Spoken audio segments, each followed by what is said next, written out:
En attendant, il faut passer. Ah oui, je suis désolé. Ouais, c'est un petit peu comme le dodan. C'est comme s'il y avait un dodan sur l'autoroute. C'est moi, voilà. Et c'est en ce moment la grande braderie du fonctionnaire, le saviez-vous? Tout doit disparaître. Macron a proposé d'en supprimer 120 000 hier. Fillon, c'était carrément 500 000. Au nom, bien sûr, de l'efficacité. Hein, on le sait, Fillon, les gens payés à rien foutre. Ils détestent ça. Hashtag lol. Hashtag si le foutage de gueule avait un visage, il aurait des gros sourcils.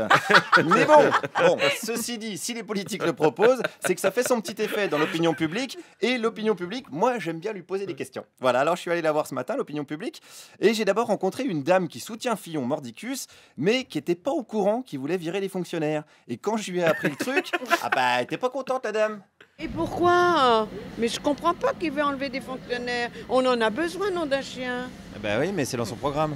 Eh ben alors, écoutez, je sais pas alors. Vous allez voter pour lui quand même, du coup? Oui. Ah oui, quand même? Oui, quand même, bien sûr. C'est mon ami, c'est mon copain. C'est votre copain, mais du coup, il veut quand même virer beaucoup. Qu'est-ce que vous voulez que j'y fasse? Vous êtes drôle.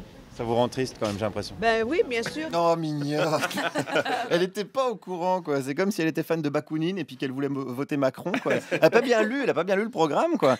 Du coup, je lui ai pas dit pour Pénélope. Non, j'ai mon brevet de premier secours, mais bon, faut pas abuser. J'étais pas prêt pour le bouche à bouche. Enfin, on saura jamais, parce que j'ai continué, on saura jamais qu'elle était pas au courant. J'ai continué avec une autre dame qui soutenait Fillon aussi. Est-ce que elle aime les fonctionnaires? Pas du tout. Ouh là là, vous les aimez pas? Ils ont rien à foutre de nous. Non, je suis Ça vous d'accord agace? Ça m'agace. Et d'accord avec Fillon et ceux qui vont les virer. Oui, parce que Macron aussi veut les virer maintenant. Eh ben, il a raison. Mais lui, c'est un copieur. Ah. Macron aurait des idées de droite. La vache, on en apprend des trucs aujourd'hui. C'est fou, le moment Meurice, premier sur l'info. Bon, alors elle déteste, elle déteste les fonctionnaires. Mais imaginons un truc que son fils lui ait dit maman, plus tard, je voudrais être fonctionnaire.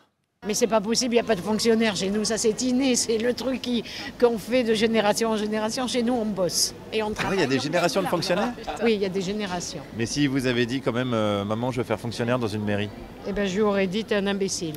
Et on salue toutes les mamans de fonctionnaires de mairie qui nous écoutent, certainement avec leur crétin de gosse, qui sera peut-être bientôt du coup au chômage, parce que c'est vrai qu'il y a déjà 3 millions de chômeurs. Alors, est-ce que c'est une bonne idée de supprimer des postes encore? Continuons avec la dame. Mais non, ils iront faire autre chose.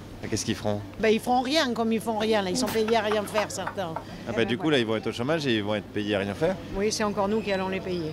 Du coup, ça change rien, non? Allez, me racontez pas d'histoire. Non, je cherche la logique, c'est tout, et c'est pas simple. Supprimer le chômage en créant des chômeurs, c'est à peu près aussi con que de penser gagner une élection avec François Bayrou. Enfin, disons que c'est des gens qui aiment bien se mettre des handicaps, quoi, on va dire. Alors, une autre dame avait peut-être eu vent d'une autre solution pour supprimer les fonctionnaires. J'ai entendu ce matin qu'ils pouvaient mettre certains retraités à la place de fonctionnaires.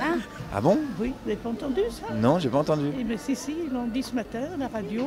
Mais alors si les fonctionnaires, ils faisaient déjà rien? Voilà, s'il n'y a rien à faire... non, les retraités, ils seront payés quand même?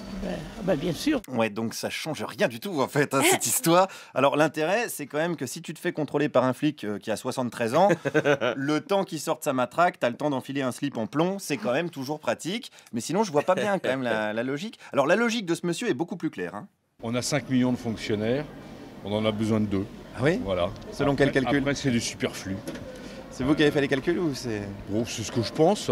Donc vous êtes pour la suppression de 3 millions de fonctionnaires? Après, si vous voulez, quand vous avez des poids morts dans une société, il faut se poser la question de savoir si la société doit assumer ses poids morts. Et on salue les poids morts qui nous écoutent dans les hôpitaux, les écoles, les casernes de pompiers. Des poids morts qu'on est quand même bien content d'appeler quand on se fait renverser dans la rue par un scooter Pizza Hut conduit par un poids vivant. Donc, allez, concluons avec le souhait d'un dernier représentant de l'opinion publique pour le poste de président.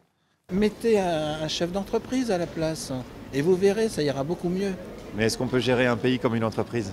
Oui. Ah, vous pensez? Bien sûr. Il y a un budget, il y a des rentrées, il y a des sorties. Mais une entreprise, son but, c'est de faire des bénéfices.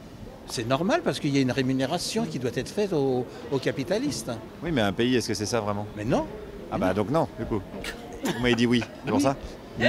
Oui, c'est pas clair. C'est pas clair. Alors, ce qui est clair, par contre, c'est qu'à coup d'éditos, d'articles, d'émissions, de reportages, le système capitaliste a quand même réussi le pari fou de privatiser l'opinion publique.